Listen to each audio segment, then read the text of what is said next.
ഈ സമയത്ത് ചോദിക്കാൻ പാടുണ്ടോ എന്നറിയില്ല, വളരെ വിനയത്തോടെ ചോദിച്ചോട്ടെ. ഒരു ശാസ്ത്രീയ ഭ്രൂണം കയ്യിലുണ്ടെന്നായിരുന്നല്ലോ ആദ്യം പറഞ്ഞിരുന്നത്. ഓർമ്മയില്ലേ ആദ്യ ദിവസം വന്ന വാർത്തകൾ? ആ ഭ്രൂണം എവിടെ? ആദ്യ ദിവസം വന്ന വാർത്തകളിൽ പഴയ കേസ് പോലെയൊന്നുമല്ല, ശാസ്ത്രീയമായി ഭ്രൂണം കയ്യിലിരിപ്പുണ്ട്.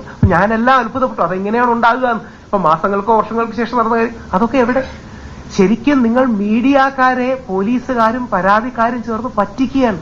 അതായത് നമ്മുടെ മനസ്സിൽ സ്ത്രീകളോടുള്ള നാച്ചുറലി തോന്നുന്ന അനുഭാവം, സ്നേഹം, ആദരവ്, ഇതിനെ ചൂഷണം ചെയ്തുകൊണ്ട് ഈ രീതിയിൽ വാർത്ത വന്നാൽ മീഡിയക്കാർ പോലും ക്രോസ് ചെക്ക് ചെയ്യാതെ കൊടുക്കും എന്നുള്ളത് കൊണ്ടല്ലേ ഇത്തരത്തിൽ നിറം പിടിപ്പിച്ച കഥകൾ പറയുന്നു.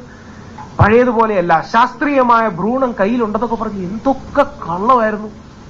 ആലോചിച്ച് നോക്കുക, എന്തൊക്കെ കള്ളമായിരുന്നു. എന്നിട്ട് ആദ്യ പരാതിക്കാരി അതിജീവിതയല്ല, കാര്യം അവർ വിവാഹിതയാണ്, കോടതി വിധിയുണ്ട്, അവരുടെ പീഡനാരോപണം നിലനിൽക്കില്ലെന്ന് പറഞ്ഞ് എനിക്ക് പോലീസുകാർ ഈ തിങ്കളാഴ്ച വീണ്ടും എന്റെ കേസ് വരികയാണ്, എന്റെ ജാമ്യം റദ്ദാക്കണമെന്ന് പറഞ്ഞ് പോലീസ് പോയിരിക്കുകയാണ്.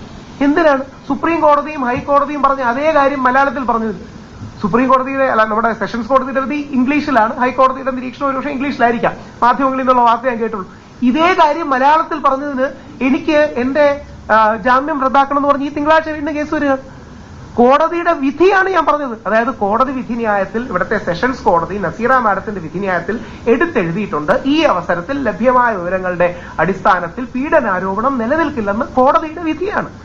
ഈ കോടതിയുടെ വിധി മലയാളത്തിൽ പറഞ്ഞു എന്ന് പറഞ്ഞാണ് എനിക്കെതിരെ പോയിരിക്കുന്നത്. കാര്യം എന്റെ ജാമ്യം റദ്ദാക്കണം.